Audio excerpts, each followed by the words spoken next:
Hello, kids, and welcome to our last functional geography lesson. I hope you're all doing wonderful, and I really saved a really cool one to the end. I know last time was Chinooks, and I thought those are pretty awesome. But we have another Canadian special up here, and one that I hope that you guys can all see sometime in your life. The topic we'll be looking at today is these puppies, known as the Aurora Borealis. Aurora Borealis means Aurora is the Latin goddess of the dawn, so light and dawn, and Borealis means north. So it's almost like saying the dawn in the north, otherwise known as the Northern Lights. And I'm going to give you a great lesson here on how they happen and why they happen. And just learning this, you'll get a couple new real cool science concepts with it. So that's why I thought it'd be really interesting to teach you. First, we start with our good old friend, the sun. Okay, that's the first thing we're going to start with is the sun. As you can see, the sun's rotating here. The sun is not a casual little ball of energetic plasma. It is rolling, it is riling, it is frothing, and it is ejecting all sorts of different things into space. And when these ejections happen, they're known as solar flares. And here's a picture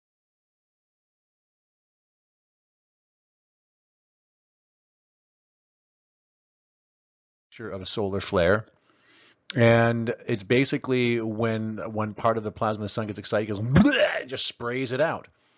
Now, the sun has many magnetic fields within it, constantly fluctuating, constantly changing. So often these flares have a loop pattern like this, or they just spewed out like that one there. And these flares will have an effect on Earth. When they explode out of the sun, they release an extra large amount of energy in all forms the sun has, the sun's radiation, and that extra large amount that blasts out eventually reaches the Earth. Here's a really neat, now this is not fake, it is not Photoshop, this is an actual solar flare occurring. And yes, that's how big the Earth is compared to the flare. The flares that come out of the sun are many, many times bigger than the Earth itself. That's how big they are. And you see that kind of loop form? That loop is forming around the the magnetic field in that particular part of the sun. But as I said, the sun can have many magnetic fields. And the radiation and the energy will often align with those, as you will see coming up soon too. So that's what we're starting with, kids.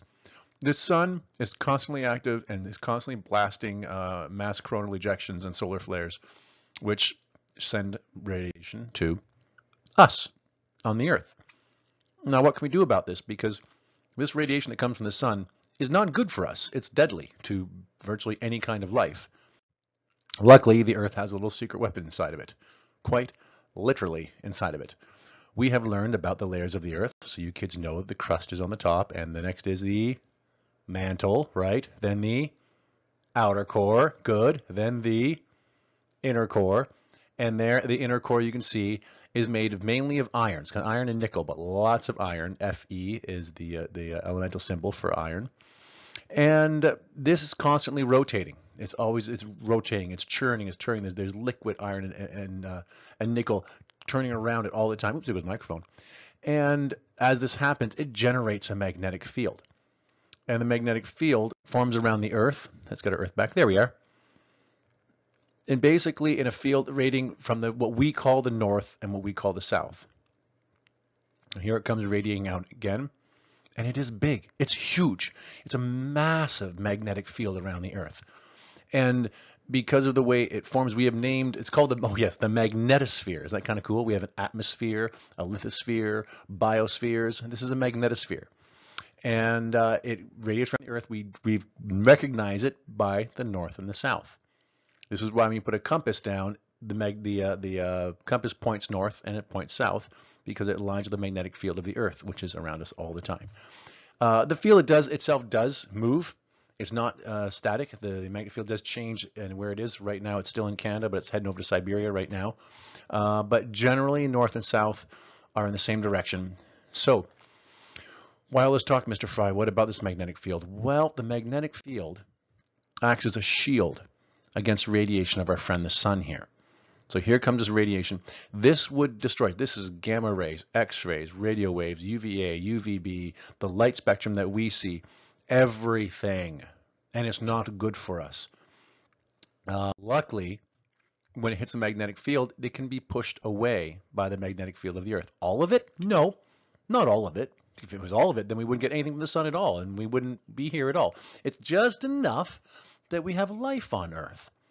And it's enough for the plants to photosynthesize. It's enough for us for it to be not too warm that the water completely evaporates, but not too cold that everything freezes. This is why we call it, I've told you before, the Goldilocks zone. Here's a really neat image of what it would look like. The solar radiation does push the magnetic field backwards. That's why it has a kind of weird shape to it. But it's consistent, and it holds, and it protects us. So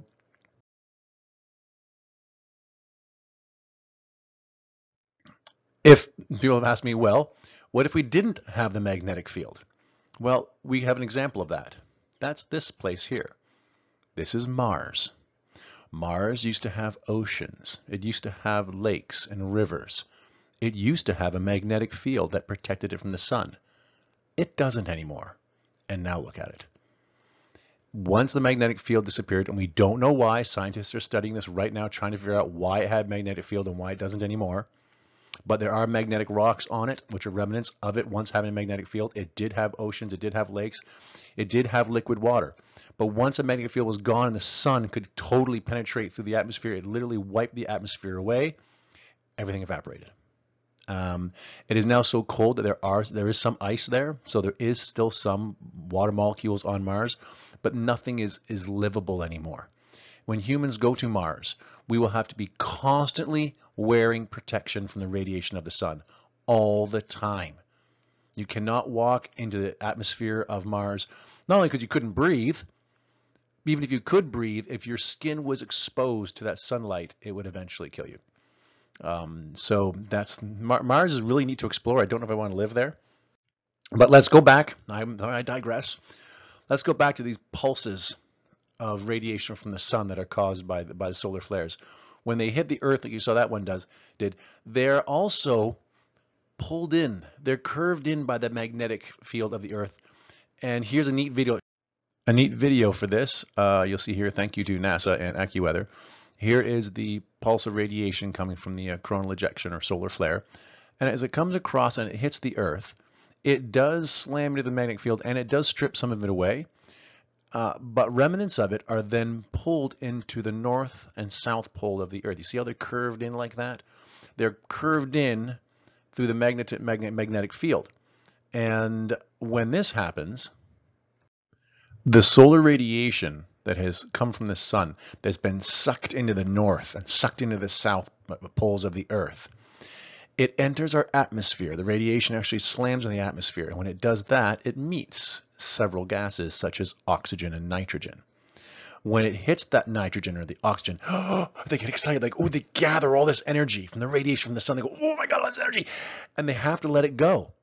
And so when the oxygen goes, oh my God, let's get this energy go, and it releases it again.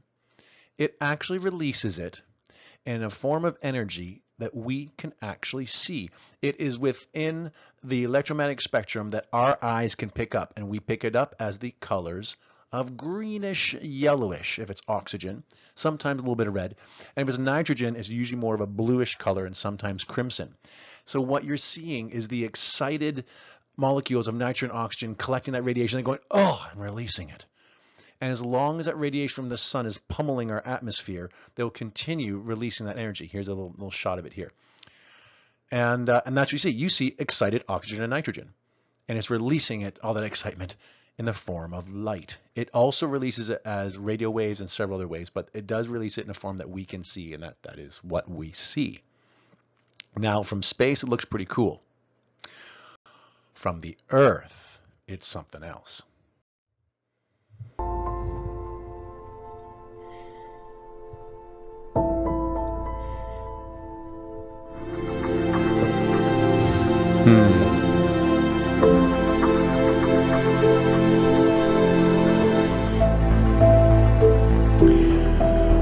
Okay. I don't have a lot of beefs when it comes to the presentation of science and media, but this is one of them, because this is not what the Northern Lights look like. I have seen them 4 times myself, living in Canada. You get the chance sometimes. So on a bit of a tangent, rarely can you see them in the United States because the solar radiation has to be powerful enough to reach down that far. It has happened as far south as Florida, but it's very rare. Sometimes it gets down the Great Lakes. I've seen it once in my house in southwestern Ontario, only once. In over 40 years have I seen it in southwestern Ontario, but it can happen, absolutely can. But it's very, very rare. If you live, the farther up north you live, the more often you'll see it. So back to my beef. This is not what they look like. First of all, when people show northern lights, they're very slow and sinuous, and I guess they get impatient and say, well, if I'm going to show the northern lights, I'm going to speed it up so it looks really cool. And they put music on in the background. No, that's not how it works. I've never watched the northern lights with some sweet music playing in the background. In fact, the silence of watching it in the wilderness is mesmerizing. So I went online and found myself some videos of what they actually look like. This is what you'll see if you go out and try and find them.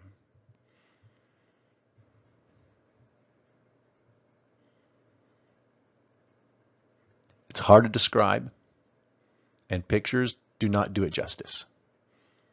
I sometimes get frustrated watching this. To see them live is something completely different.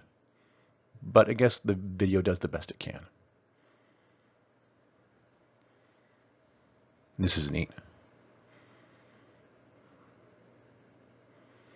So what you're seeing is the radiation from the sun pounding into our atmosphere and exciting the oxygen and nitrogen. There's a lot there because you can tell with the greenish yellowish color to it.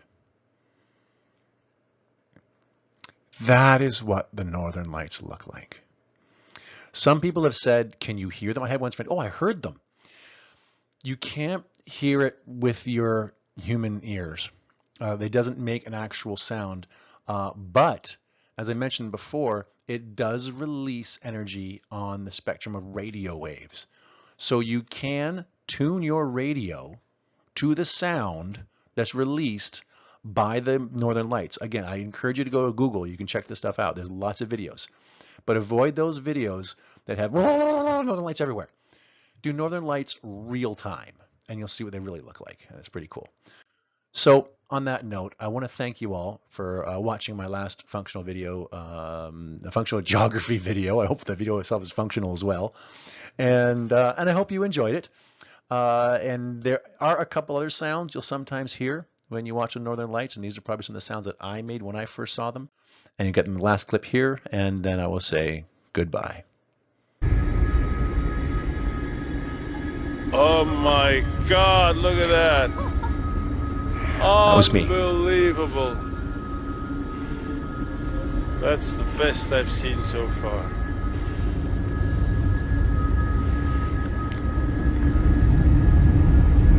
Holy moly. I would say the same thing. Amazing.